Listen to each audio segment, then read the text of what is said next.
నేడు నాగర్ కర్నూలుకు మాజీ మంత్రి కేటీఆర్ వెళ్లనున్నారు. కుమ్మెర జాతరలో మృతి చెందిన 2 నెలల చిన్నారి కుటుంబాన్ని కేటీఆర్ పరామర్శించనున్నారు. నాగర్ కర్నూలు జిల్లాలోని కుమ్మెర గ్రామంలో ఈ నెల 18వ తేదీన మల్లన్న జాతరకు వెళ్లిన కుటుంబానికి తీవ్ర అన్యాయం జరిగింది. జాతరలో రద్దీ ఎక్కువగా ఉండడంతో క్యూ లైన్ల వద్ద భక్తుల తాకిడి పెరిగింది. ఆలయ ప్రవేశం వద్ద భక్తులను నియంత్రించే క్రమంలో ఆలయ నిర్వాహకులకు మరియు చంద్రకళ కుటుంబ సభ్యులకు మధ్య వాగ్వాదం చోటు చేసుకుంది. ఈ క్రమంలో ఇరు వర్గాల మధ్య ఘర్షణ జరిగింది. చంద్రకళ కొడుకు చాకలి గణేష్ పైన ఆలయ నిర్వాహకులు దాడికి పాల్పడ్డారు. తోపులాటలో చిన్నారిని పట్టుకున్న మహిళ కింద పడిపోయింది. దీంతో 2 నెలల చిన్నారికి తీవ్ర గాయాలయ్యాయి. వెంటనే అప్రమత్తమైన కుటుంబ సభ్యులు చిన్నారిని చికిత్స నిమిత్తం తీసుకెళ్లారు. ప్రమాదం జరిగిన 3 రోజుల తర్వాత ఆ పసికందు పరిస్థితి విషమించి మృతి చెందారు. ఇక కులహంకారంతో దాడి చేయడంతోనే చిన్నారి మృతి చెందిందని కుటుంబ సభ్యులు ఆరోపిస్తున్నారు.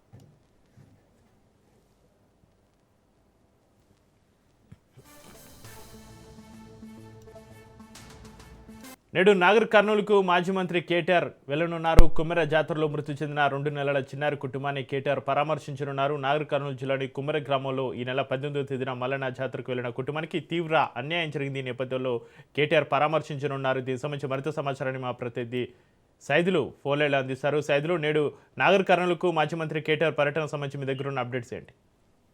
చక్రి మరి కాసేపట్లో BRS working president KTR Hyderabad నుంచి తన నివాసం నార్సింగ్ నుంచి నాగర్ కర్నూలు వెళ్లనున్నారు. ఆయనతో పాటు బీఆర్ఎస్ పార్టీకి చెందినటువంటి ముఖ్య నాయకులు మరి మహబూబ్ నగర్ జిల్లాకు చెందినటువంటి మాజీ మంత్రులు నిరంజన్ రెడ్డి, శ్రీనివాస్ గౌడ్ తో పాటుగా నాగర్ కర్నూలు మాజీ ఎమ్మెల్యే జనార్దన్ రెడ్డి వీళ్ళందరూ కూడా కేటీఆర్ వెంట ఉండనున్నారు. వీరందరూ హైదరాబాద్ నుంచి బయలుదేరి నాగర్ కర్నూలుకి వెళ్తారు. మధ్యాహ్నం 12 గంటలకి ఈ నెల 18వ తారీఖు మనకి కుమ్మెర జాతరలో 2 నెలల పసిపాప అక్కడ మృతి చెందింది. ఆ మృతికి గల కారణాలు కొందరని చెప్పేసి కూడా బాధిత తల్లిదండ్రులు ఆరోపించడం జరిగింది. వారు ఆ రోజు నుంచి నేటి వరకు కూడా మాకు న్యాయం జరగాల్సిందని చెప్పేసి కూడా డిమాండ్ చేస్తూ వారు స్థానికంగా ఉన్నటువంటి పోలీస్ స్టేషన్ లో కంప్లైంట్ చేయడం, వారి కుటుంబ సభ్యుల్ని ఇతర పార్టీల నాయకులను పరామర్శించడం జరుగుతుంది. దానిలో భాగంగా ఈ రోజు బీఆర్ఎస్ పార్టీ చెందినటువంటి ముఖ్య నాయకులు బీఆర్ఎస్ వర్కింగ్ ప్రెసిడెంట్ కేటీఆర్ తో పాటుగా మాజీ మంత్రులు శ్రీనివాస్ గౌడ్, నిరంజన్ రెడ్డితో పాటుగా నాగర్ కర్నూలు మాజీ ఎమ్మెల్యే జనార్దన్ రెడ్డి అందరూ కూడా కుమ్మేర జాతరలో 2 నెలల పసిపాప మరణించిన సంగతి అందరికీ తెలిసిన విషయమే కాబట్టి వారి తల్లిదండ్రుల్ని అంబేద్కర్ చౌరస్తా వద్ద పరామర్శిస్తారు. తల్లిదండ్రుల నుంచి వివరాలు అడిగి తెలుసుకున్న తర్వాత ఆ బాధిత కుటుంబాన్ని ఓదార్చిన తర్వాత తగు న్యాయం చేసేంత వరకు కూడా కుటుంబానికి అండగా ఉంటామని కూడా భరోసా ఇచ్చే అవకాశం అయితే కనిపిస్తుంది. ఇప్పటికే ఘటనకు గల కారణాలకు సంబంధించి BRS working president KTR BRS party చెందిన ముఖ్య నాయకులందరి ద్వారాగా ఆయన అడిగి తెలుసుకోవడం కూడా జరిగింది. కాబట్టి ఆయన నిన్న హైదరాబాద్ వెళ్లారు కాబట్టి ఈ రోజు నాగర్ కర్నూలు వెళ్లి కుమ్మేర జాతరలో 2 నెలల పసిపాప మృతికి గల కారణాలు ఏంటి, అసలు ఏం జరిగింది అనే దానిపైన కూడా బాధిత తల్లిదండ్రుల్ని అడిగి తెలుసుకున్నారు. వారి కుటుంబ సభ్యులతో కూడా మాట్లాడే అవకాశం ఉంది. అనంతరం ఆయన మీడియాతో కూడా మాట్లాడతారని చెప్పేసి కూడా మనకి విశ్వసనీయ సమాచారం అందుతుంది. సో పార్టీ ఇచ్చినటువంటి వారు కూడా అదే చెప్తున్నారు, మీడియాతో కూడా మాట్లాడతారు. తగు న్యాయం చేసేంత వరకు కూడా బాధిత తల్లిదండ్రులకు తగు న్యాయం చేసేంత వరకు కూడా బీఆర్ఎస్ పార్టీ అండగా ఉంటుంది, పోరాడుతుందని చెప్పేసి కూడా కుటుంబానికి భరోసా కల్పించే అవకాశం అయితే కనిపిస్తుంది. కాబట్టి మధ్యాహ్నం 12 గంటలకి నాగర్ కర్నూలు వెళ్ళిన తర్వాత అక్కడ అంబేద్కర్ చౌరస్తా వద్ద నుంచి వారి కుటుంబానికి నివాసానికి అక్కడ నుంచి కూడా పెద్ద ఎత్తున కార్యకర్తలతో కలిసి కేటీఆర్ వెళ్తారు. వెళ్ళిన తర్వాత కుటుంబ సభ్యుల్ని తో మాట్లాడతారు. దాదాపుగా ఆ రోజు కుమ్మేర జాతరలో జరిగినటువంటి ఘటన అంటే ఒకవైపు మేము అక్కడ సెన్సిటివ్ ఇష్యూ కాబట్టి సో పెద్ద వాళ్ళు మమ్మల్ని గుళ్ళోకి రానివ్వలేదని చెప్పేసి కూడా ఆరోపణ తల్లిదండ్రులు చేస్తూ ఉన్నారు. కాబట్టి అది ఇంతవరకు వాస్తవం అనేది ఇప్పుడు పోలీస్ విచారణలో తెలిసే అవకాశం ఉంటుంది. అది సెన్సిటివ్ ఇష్యూ కాబట్టి మనం కూడా చెప్పడానికి వీల్లేదు.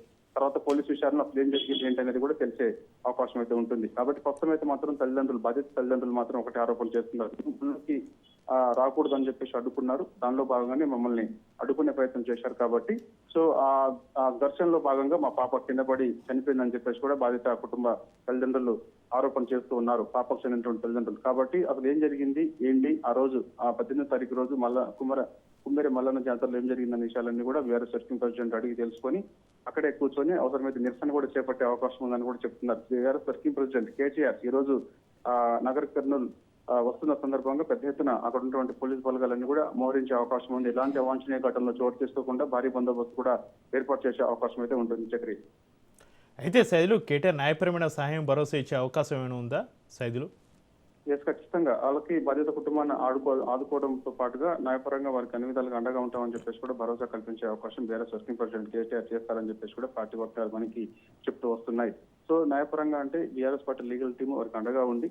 సో అవసరమైతే కోర్టులో అంటే ఇప్పుడు పోలీసు దగ్గర న్యాయం జరగకపోతే మాత్రం ఖచ్చితంగా కోర్టుకు వెళ్ళైనా సరే వాళ్ళ యొక్క కుటుంబానికి న్యాయం జరిగేంత వరకు కూడా బీఆర్ఎస్ పార్టీ అండగా ఉండి న్యాయపరంగా ఎంత ఖర్చు అయినా సరే దానికి బీఆర్ఎస్ పార్టీ అంటే బీఆర్ఎస్ పార్టీ అండగా ఉంటుందని చెప్పేసి కూడా భరోసా కల్పించే అవకాశం ఉందని చెప్పేసి కూడా పార్టీ వర్గాలు అయితే చెప్తున్నాయి. కాబట్టి చూడాలి మరి ఇప్పుడు ఆడికి వెళ్ళిన తర్వాత తల్లిదండ్రులతో మాట్లాడిన తర్వాత వారి నుంచి వివరాలు అడిగి తెలుసుకున్న తర్వాత కేటీఆర్ మీడియా సమావేశం ఉంటుంది. కాబట్టి మీడియా సమావేశంలో ఇవన్నీ కూడా వెల్లడించే అవకాశం ఉంది. Chakri. Right, thank you Saidulu.